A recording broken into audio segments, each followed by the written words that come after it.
Filipenses, capítulo 4, versículo 4.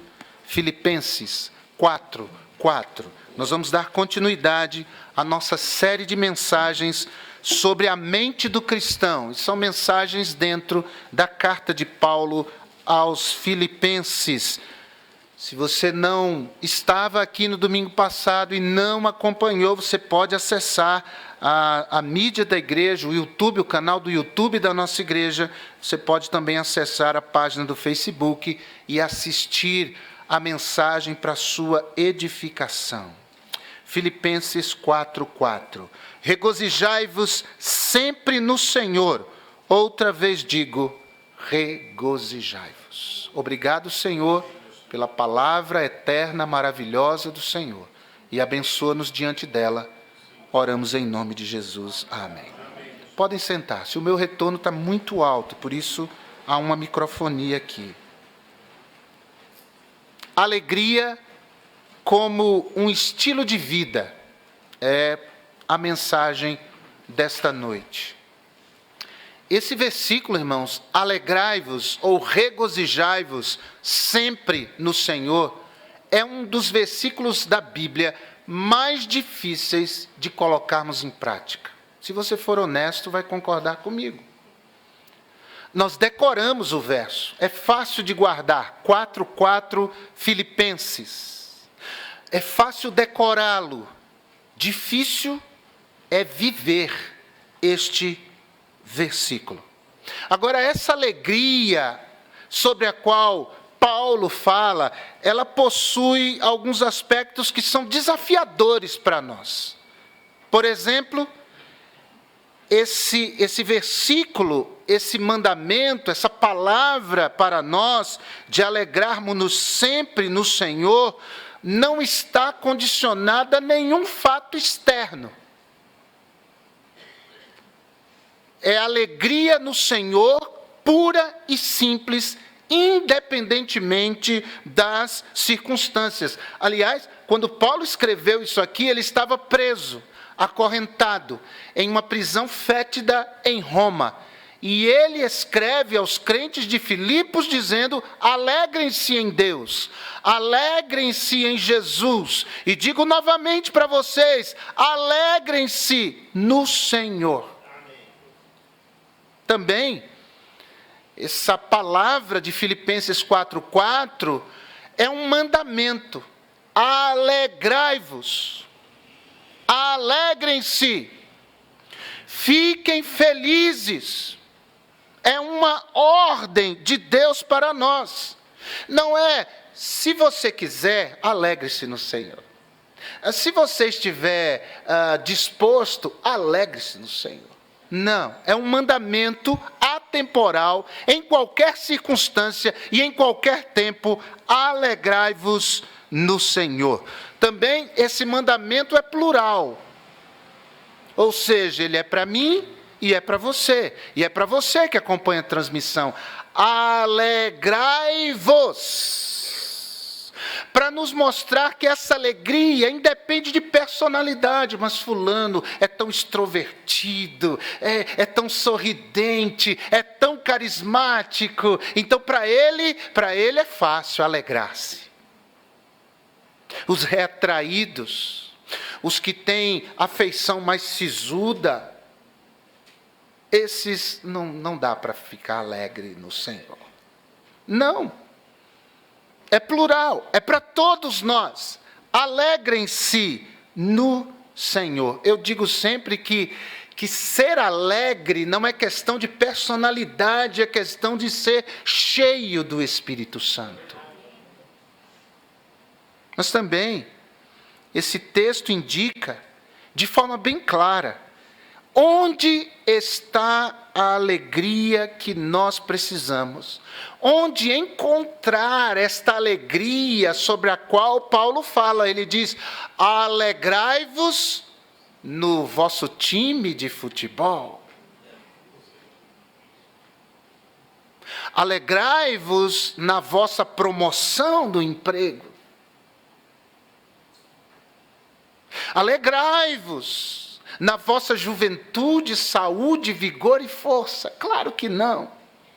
ele fala de uma fonte inesgotável de alegria verdadeira. Ele diz: alegrai-vos no Senhor.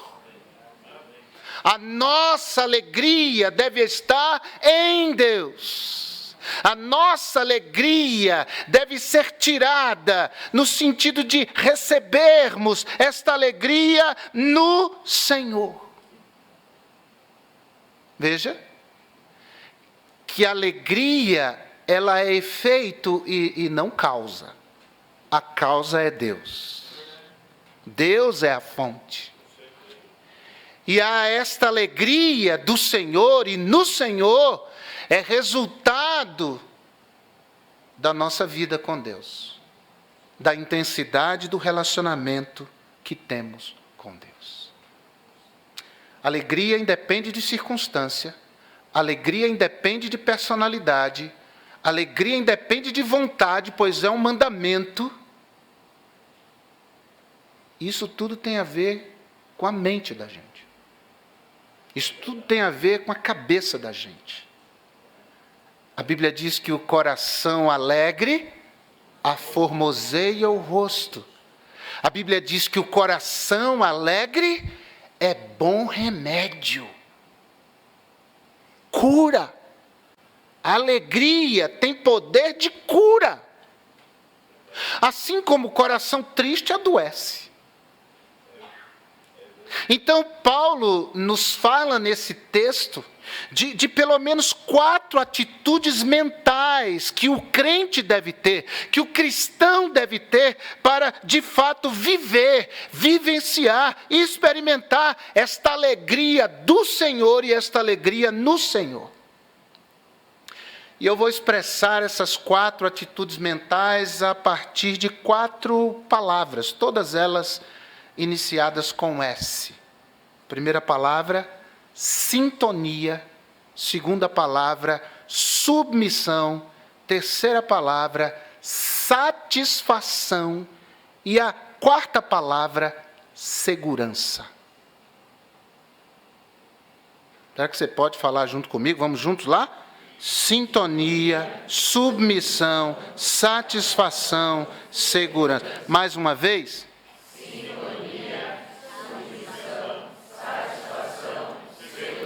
4 atitudes mentais que a gente precisa ter. Nós que queremos, desejamos, almejamos ter a mente de Cristo. Preservar isso, buscar isso. Primeira palavra? Sintonia. Uma mente em sintonia com a soberania de Deus. Porque, para Paulo, tudo o que estava acontecendo a ele servia a um propósito, servia a um plano, servia a um objetivo. Havia uma razão maior por trás das suas cadeias, por trás das suas prisões. E essa razão era Deus. Por isso, na prisão, ele, que alegrava-se em Deus, escreveu aos Filipenses dizendo: alegrem-se também, alegrem-se no Senhor. Eu reitero esta ordem da parte de Deus. Tenham a sua alegria no Senhor, porque nós sabemos que nós não somos fruto do acaso, nós sabemos que nós não somos resultados de um Big Bang, nós sabemos que nós não somos resultados de dados que foram jogados a esmo no universo, nós sabemos que há um Deus por trás de tudo, e nós sabemos que há um Deus que controla todas as coisas, e nós sabemos que por trás da história dos homens há um Deus, muitas vezes discreto, muitas vezes não percebido, mas real, presente, escrevendo a sua própria história. Quando você entregou a sua vida a Jesus, isso não foi brincadeira para Deus. Deus recebeu a sua oração de confissão, o seu reconhecimento como sendo pecador, pecador, o Senhor Deus ouviu a sua oração e pelos méritos de Jesus lhe recebeu por filho. E a partir desse momento, a sua vida e a minha vida não é mais sua ou minha. Esta vida pertence a Deus, nós pertencemos a Deus, nós somos possessão de Deus, nós somos servos de Deus, e Deus vai fazendo, a partir do dia da nossa salvação, movimentos, estratégias, obras que vão moldando a nossa vida, para que a nossa vida vá ganhando as formas, a fisionomia do caráter da pessoa maravilhosa de Jesus. Deus vai usar de todos os artifícios, de todas as estratégias, de circunstâncias muito felizes ou muito tristes, muito agradáveis ou muito difíceis, para impregnar, para moldar, para fazer você e eu a imagem de Jesus Cristo, seu Filho. Por isso a nossa mente precisa estar sintonizada ao Senhor, senão nós nos desesperamos, senão nós desanimamos, senão nós nos prostramos, senão nós nos entristecemos. Paulo disse no versículo 12 do capítulo 1 de Filipenses 1, versículo 12: quero, irmãos, que saibais que as coisas que me aconteceram contribuíram para maior proveito do Evangelho. Eu estou preso, mas essa prisão é parte de uma estratégia de Deus. Deus está por trás disso, Deus está trabalhando, Deus está operando, e Ele, segundo as suas riquezas, capítulo 4, versículo 19 de Filipenses, suprirá todas as vossas necessidades em glória por Cristo Jesus. Paulo estava preso, mas a sua mente estava em sintonia com a vontade, com a soberania, com o controle de Deus. E quando a gente pensa desta forma, não adianta, não importa o que nos aconteça, nós sabemos que Deus está cuidando de nós, que Deus está no controle. Eu tenho dito tantas vezes que entre nós e a tragédia, Deus está. Só chega a nós o que Deus permite. Só chega a nós o que está dentro do propósito de Deus. E louvado seja Deus por isso. Porque quando Deus permite, é para nos moldar, é para nos ensinar, é para nos transformar à imagem do Senhor e Salvador Jesus Cristo. Uma mente sem essa sintonia fica caótica. Uma vida sem essa sintonia perde o rumo, se perde completamente. E por muitos crentes não terem essa sintonia, é que facilmente eles perdem a alegria. Primeira atitude, segunda atitude, submissão. Paulo não olhava para Cristo através das circunstâncias. Paulo, pelo contrário, olhava para as circunstâncias através de Cristo. As lentes que Paulo usava para enxergar as circunstâncias ao seu redor eram as lentes de Cristo. Deus está cuidando, Deus sabe o que faz, Deus está no controle, o diabo não tem poder, o mundo não tem poder, as circunstâncias não têm poder, soberano na minha vida é o Senhor. Amém. E a Ele, portanto, eu me submeto. Não só uma mente sintonizada à soberania de Cristo, mas também uma mente submissa à vontade dEle. Sintonizada à soberania de Deus, mas submissa à vontade de Deus. No capítulo 1 da carta aos Filipenses, irmãos, Paulo põe Cristo em primeiro lugar. Ele não se importava muito com ele, ou o que estava acontecendo, ou com a sua própria vida. Inclusive ele diz no capítulo 1, versículo 15 a 18, que havia pessoas alegres com as prisões dele e se diziam servos de Deus. E pregavam o evangelho por inveja, por porfia. Outros querendo acrescentar dores, diz Paulo, como um testemunho pessoal, até uma espécie de desabafo. Eles fazem isso para me machucar. Mas o verso 20 e 21, ele diz, mas contanto que Jesus seja anunciado, está tudo bem. Se é para pessoas conhecerem a Jesus, tudo bem. Se é para que o nome de Jesus seja anunciado, a glória de Jesus seja anunciada, tudo bem. Então não há orgulho, não há soberba, não há aquela ideia de primeiro eu, por que não eu, por que os outros?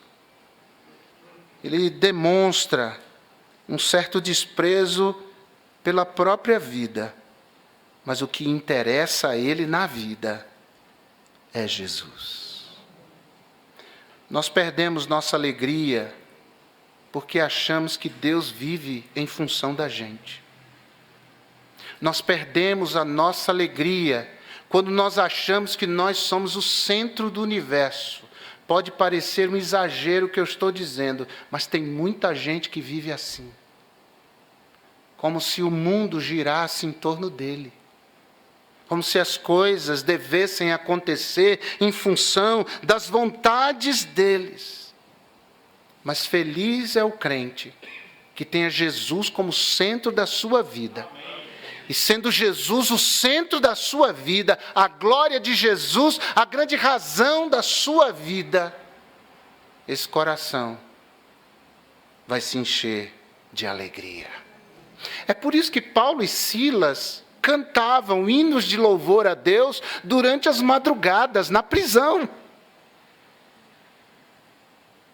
É por isso que irmãos e irmãs nossos em Cristo, inclusive jovens, adolescentes, eles eram queimados vivos num passado de grande perseguição na Palestina e fora dela.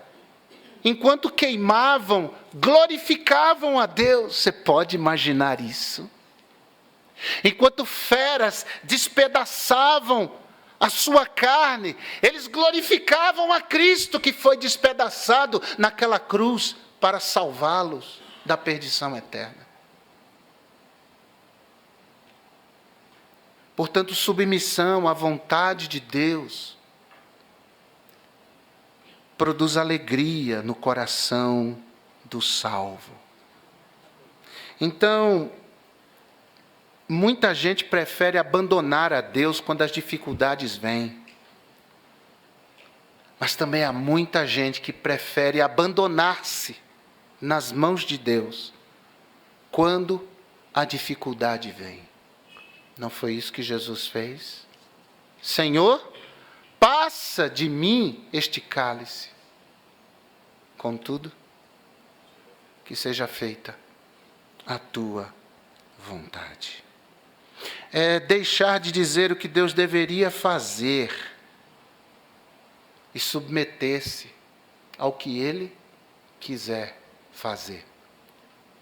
Eu sei que eu digo isso por fé e você ouve isso por fé. Se crer, você nunca perderá se submetendo à vontade de Deus. As perdas são parciais. As perdas são circunstanciais. As perdas são temporárias. Eu tenho autoridade em nome de Jesus e na presença dEle e no temor dEle para afirmar aquilo que eu estou afirmando. Perca, mas submeta-se à vontade de Deus. Porque depois Deus honra você. E é com a autoridade de Deus que eu digo, Ele te dá mais do que você perdeu. Você nunca perde quando se submete à vontade de Deus. Primeira palavra, primeira atitude. Segunda. Terceira.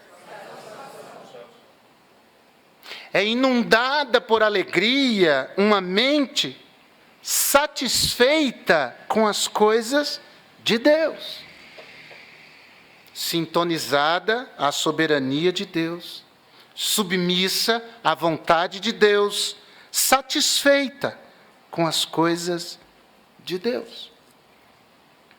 Satisfação é aquilo que a gente sente quando a gente come um prato de arroz doce gostoso, com canela. Uma pamonha de verdade, feita do milho, ralada, você come. Um arroz com pequi, lá de... Arroz com pequi, também não, né, irmã? Lá em Goiânia tem muito, eu comi. Me fizeram roer o negócio, não é ruim, mas assim... Não me disse muita coisa. Mas o cuscuz com carne de charque você come. Um bolo de rolo, glória a Deus.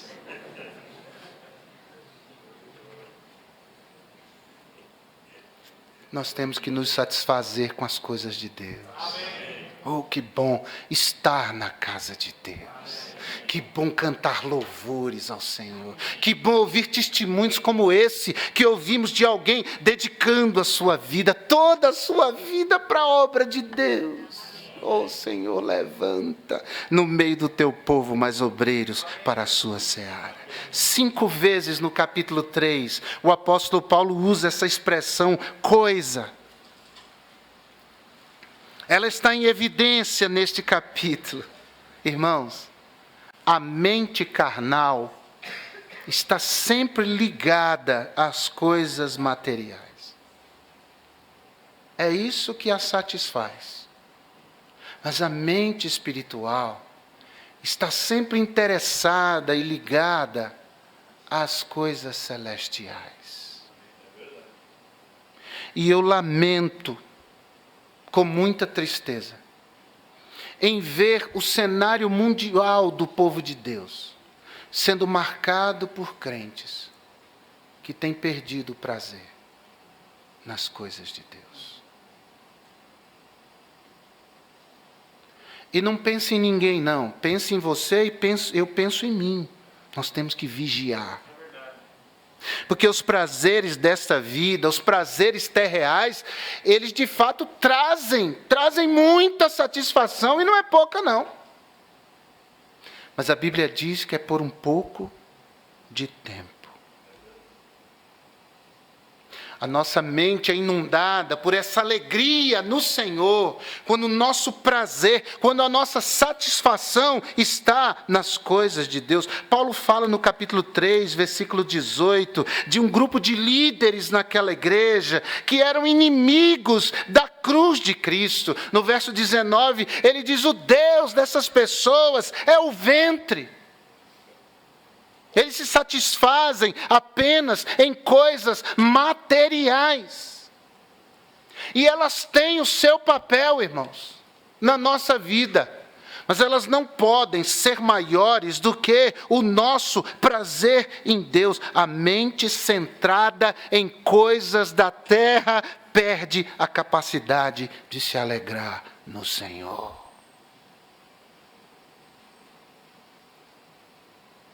Muita gente pondo Deus de lado, pondo Deus em segundo plano, quando fica em segundo.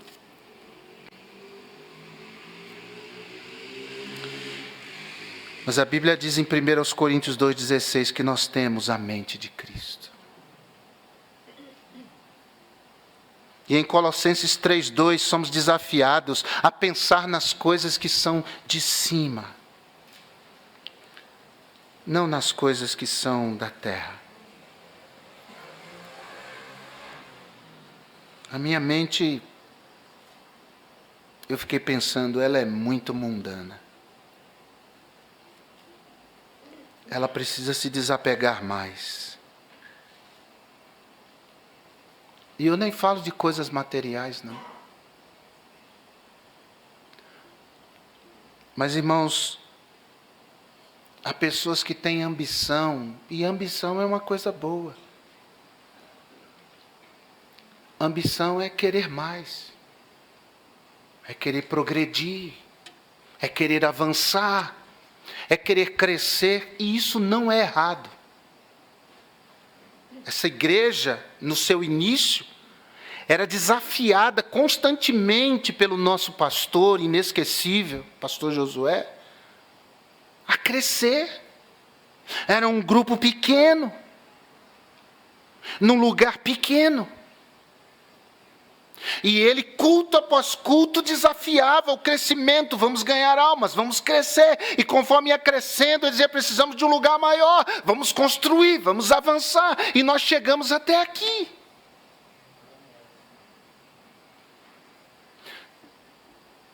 Mas Deus tem muito mais a fazer através dessa igreja.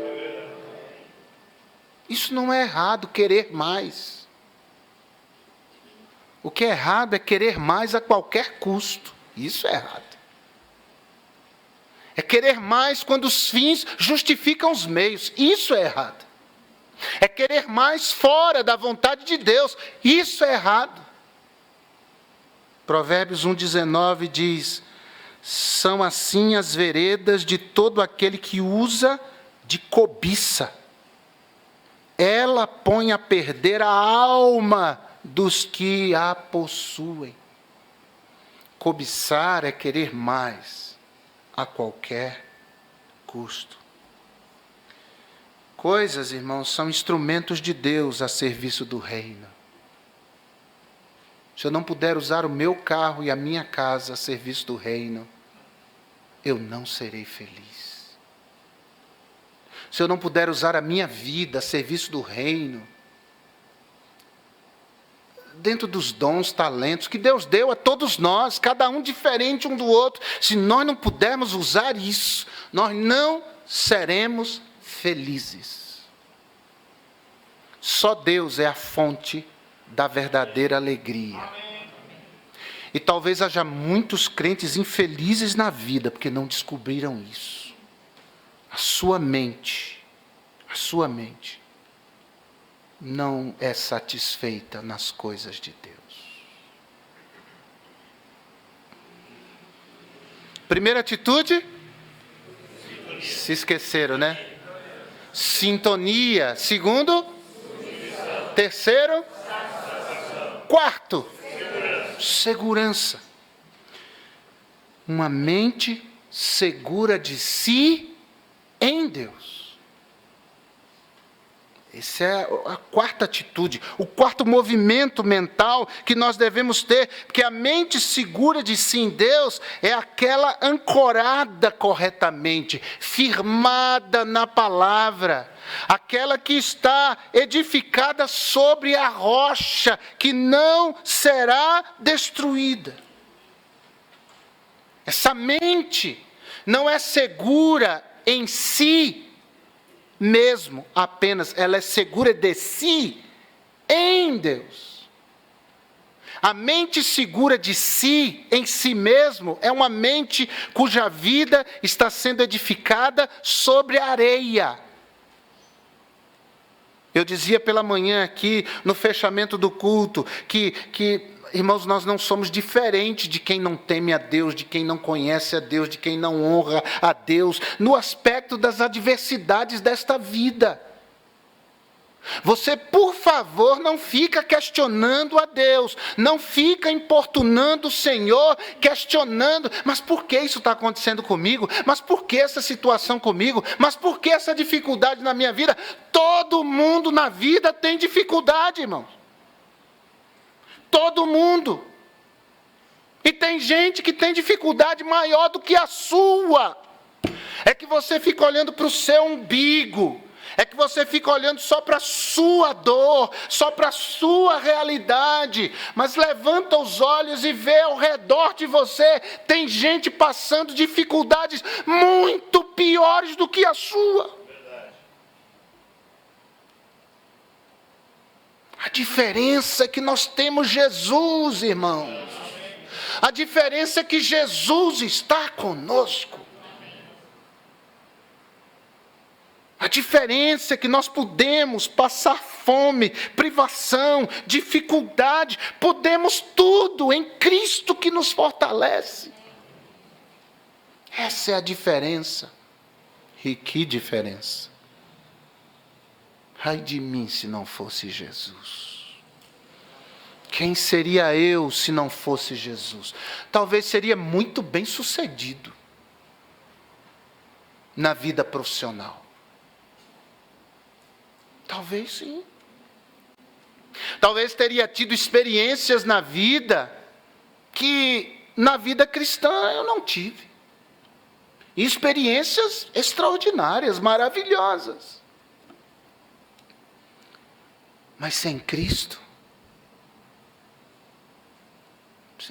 é nada. Mas com Cristo, com Jesus nós estamos seguros. Fique firme na sua aflição. Eu dizia a alguém hoje na porta, Deus gosta quando Ele olha o seu filho, apesar das dificuldades que está passando, Ele está firme, Ele está confiante, Ele não murmura, Ele não abandona a fé, Ele não abandona a segurança. Isso deixa o diabo louco.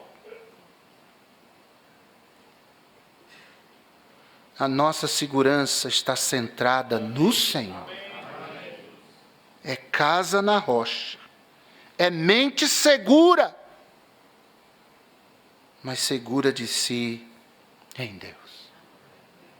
Ora, se nós cremos que somos salvos pela graça de Deus e somos filhos de Deus, se nós cremos que a palavra de Deus é verdade e todas as suas palavras se cumprirão. Ora, se nós cremos que o amor de Deus é maior que o nosso pecar, é maior do que as nossas limitações, é maior do que o inferno, é maior do que o diabo, é maior do que a morte, o amor de Deus é maior do que tudo e todos.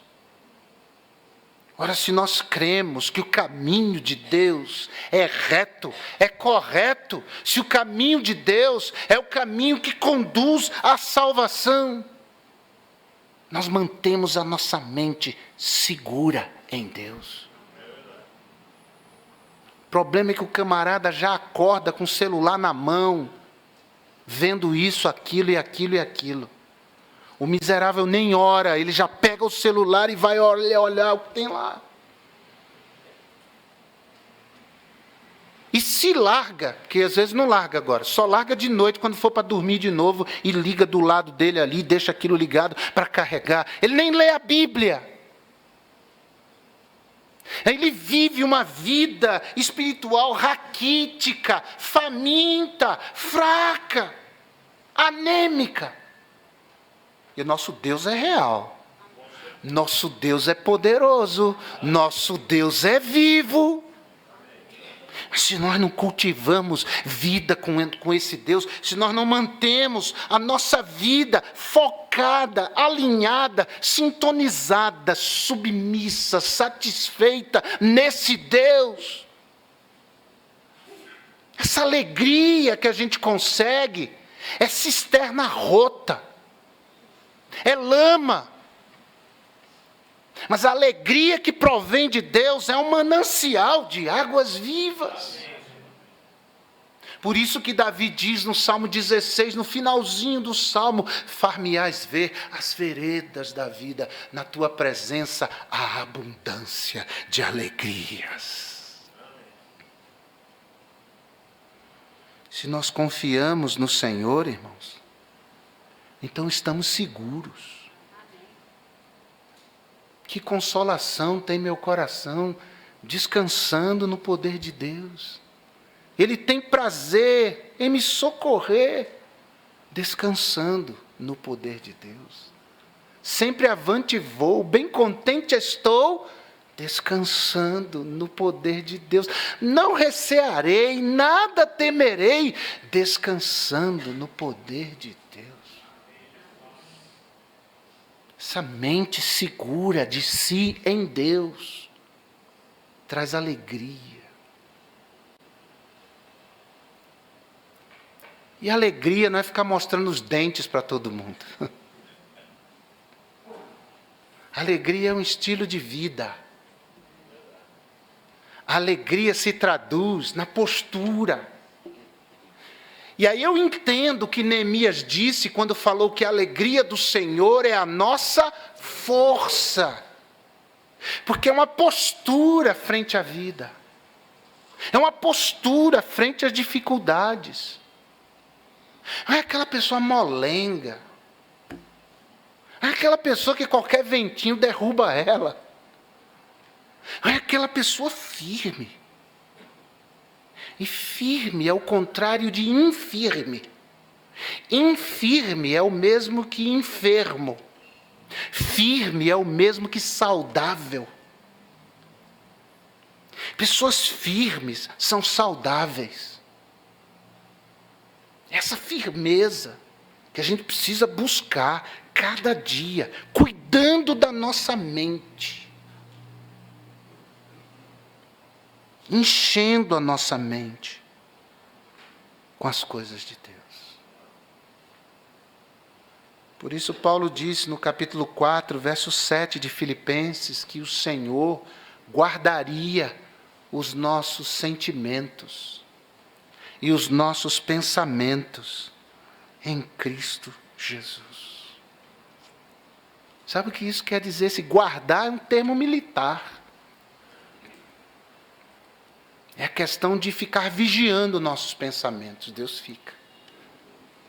fica interceptando pelo Espírito Santo os pensamentos ruins, e Deus intercepta. E se a mente da gente está cheia da palavra, o Espírito Santo vai lembrando a gente palavras de fé, palavras de esperança, versículos de vitória.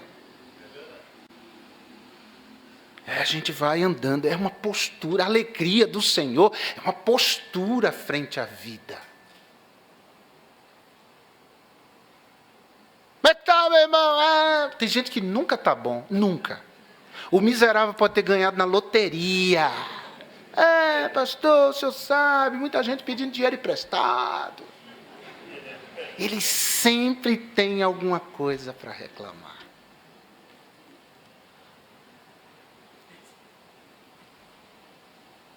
Mas é muito bom quando a gente encontra gente que a gente sabe que está em dificuldades grandes. Mas a sua postura é de um gigante. Ele chora, ele sofre, ele sente, mas ele não desiste de Jesus. A sua segurança está em Jesus. Tem um hino que diz: vivo feliz, pois sou de Jesus. Mas há uma versão mais antiga desse hino, que diz assim, e eu gosto mais dela: que segurança, sou de Jesus. Vamos cantar? Que segurança, sou de Jesus, e já desfruto gozo da luz. Sou por Jesus, herdeiro de Deus. Ele me leva à glória. Agora você vai cantar para você mesmo. Canta minha alma, canta ao Senhor, rende-me sempre ardente louvor. Canta minha alma, canta ao Senhor, rende-me sempre ardente louvor. Como é que anda sua mente nesses dias? O que ocupa o seu pensamento? Pense nisso. Você está sintonizado à soberania de Deus, submisso à sua vontade, satisfeito em suas coisas, seguro no seu poder? Curva sua cabeça em nome de Jesus.